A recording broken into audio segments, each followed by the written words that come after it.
rip the Band-Aid off and talk about the Giants just completely destroying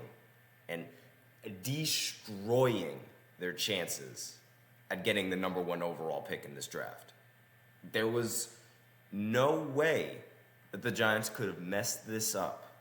There was absolutely no way that the Giants could have messed this up, and here they are, messing it up.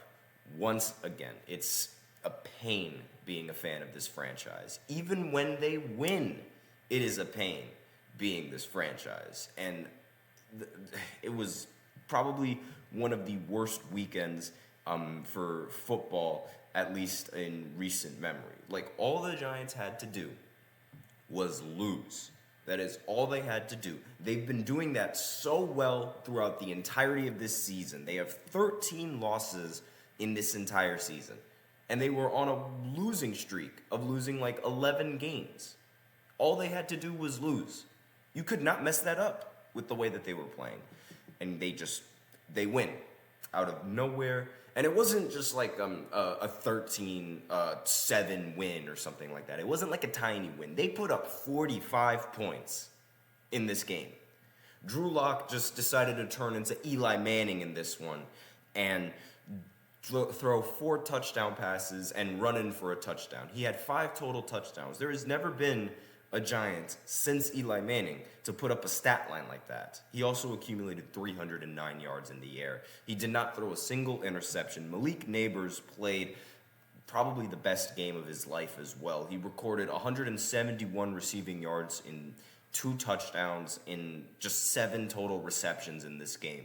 It was unbelievable how he played. And he's been having probably one of the best wide receiver seasons in my opinion. Think about it. He's had 4 different starting quarterbacks, and he already has 1,000 receiving yards, 100 receptions, and 4 different quarterbacks. Imagine if he has a good, solid, young quarterback that he can team up with. Like, he would have a ridiculous season, but of course, apparently, that's not what he wants either. I don't know what this is. I don't know what happened. Maybe Malik Neighbors didn't like playing catch with Shador in New York. I don't know why the Giants decided to win this game, but all they had to do was lose, and they could still have the number 1 pick in the draft. They dropped from 1 all the way down to 4, and it seems very unlikely that they are going to get the number 1 pick. There's a few things that's going to have to happen. First, for one thing, I know the Patriots are going to have to lose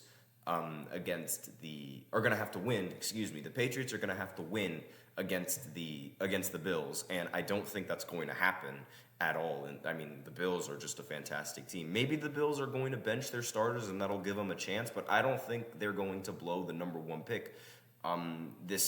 Like how the Giants blew the number 1 pick. Let me show you something. Let's see. Well, first of all, it has to pop up first. That's one thing that has to. There we go. You see this? You see these cleats? Those are Giants cleats. They're custom made. You know whose cleats those are? Shador Sanders, one of the best quarterbacks in college football right now. He didn't really have a good game against BYU in that bowl game. I don't think it was really his fault. I think the defense didn't. They messed up a couple of tackles here and there against BYU, and the offensive line was just unable to block and give Shador time to throw. The receivers were dropping passes. Even Travis Hunter was dropping passes, and it wasn't a very good game from Shador Sanders, but still. This is a young quarterback who wants to be a New York Giant. And we just straight up spat on him almost in this game, dropping 45 points. And while this is embarrassing as a Giants fan, I think this is a little bit more embarrassing on the Colts side. Because how do you let the Giants score 45 points in this game? And Joe Flacco got outplayed by Drew Lock. That is a sentence that I never thought I would say. And I don't think Joe Flacco is a competent quarterback anymore. I didn't really expect Drew Lock to outplay him completely in this game. Now, the defense for the Colts was absolutely pitiful. This was, at the time of this game, the Colts had a chance of making the playoffs. All they had to do was win this game and move on to the next game and see if they can win that and get get a little bit of help. But, of course, they messed that up, and they let the Giants just walk right over them. It was absolutely embarrassing for both sides, really. I don't think either of the teams that were participating in this game won in the end of the day. Because the Colts, they ended up losing a playoff spot. They're completely eliminated from playoff contention right now. And the Giants, they've already been eliminated from playoff contention, but now they can't even capitalize on getting a number one pick in Shador or Cam Ward. Either one of those quarterbacks, in my opinion, will be fine. And I think they will be really good in the NFL. And we just the Giants just blew the opportunity. There's like really no other way around it. They blew it. He custom made. Like, he had these custom made. I don't know how much money that cost, but to him it's probably pocket change. But still, of all the teams in the NFL, he had these ones custom made. He had the Giants custom made. And we blew it. We blew it. It's sad. It is very, very sad. And this is the one time that I'm actually extremely disappointed that the Giants ended up winning and dropping 45 points, no less. Like, you rarely ever see the Giants score 40 points or drop like 4 or maybe even 3 touchdowns in a game. It's a very rare sight that they do that.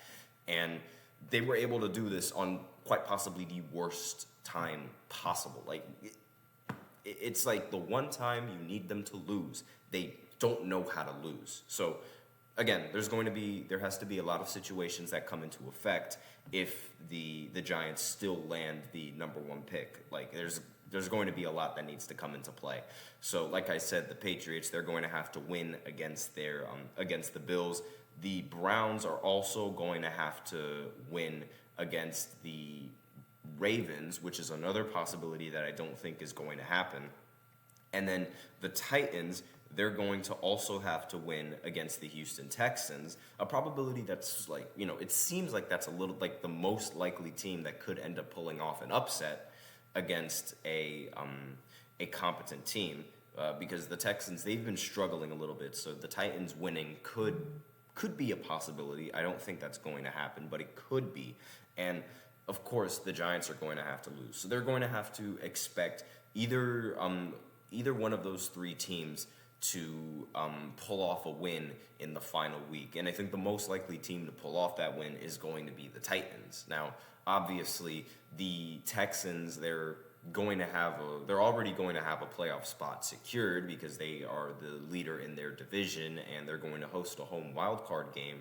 So, not entirely sure if the Titans are going to take that game seriously and keep the starters in. In fact, I don't even think the Patriots are going to keep the starters in their game. But again, once the third string is in, anything can really happen in the NFL. And it's still a possibility that they get a high pick, whether or not they're going to get a higher pick than any of those teams that are most likely going to draft a quarterback. Not entirely sure, because the Patriots, I don't think they're going to draft a quarterback. They might go ahead and get Travis Hunter. I'm not entirely sure. But again, drafting Travis Hunter as the number one pick, I think that's a little bit too much to ask. Unless they're going to have him playing both positions. Again, still a little bit too much to ask. They might trade down. Like, they might listen to other teams that might want that number one pick and settle for a lower pick. The Browns, on the other hand, they are a team that is in desperate need of a quarterback. Same thing with the Titans. So having both of those teams being in a draft selection spot higher than the Giants, it seems very, very unlikely that either Cam or Shador are going to be able to be a New York Giant at the end of the day, which is what really scares me. And there's, again, a lot of possibilities that have to happen, but it's all that I have in this first segment. So now we're going to go ahead and keep our focus with New York sports. This time we're going to focus on basketball. D'Angelo Russell was recently traded to the Brooklyn Nets, so I will talk about that right after this short break, so be sure to stay tuned if you guys are interested. I feel like I'm losing my mind. Is everybody in the world blind? Please, Lord, give me a sign, a sign. feel like I'm losing my mind. Is everybody in the world blind? Please, Lord, give me a sign, a sign. I wanna be the greatest. Everybody on the fake shit. I look around and feel like everybody is the fakest. I make this every day and I'm impatient, hoping one day I blow up from the basement. Statement, the top is so vacant. I don't hear shit that I think is amazing. Waiting for my day when I'm playing sold out shows for 1,000 faces. Hey, give me that crown, get in my way and to be put down. It ain't your place, all this my town. If I want that shit, then I'll get it right now. I'm losing it, the noose it fits, some losing shit, a stupid myth. You choose to live or choose to dip, you choose to fight or lose your grip and lose a gift. Oh. I feel like I'm losing my mind. Is everybody in the world blind? Please, Lord, give me a sign, a sign. I feel like I'm losing my mind. Is everybody in the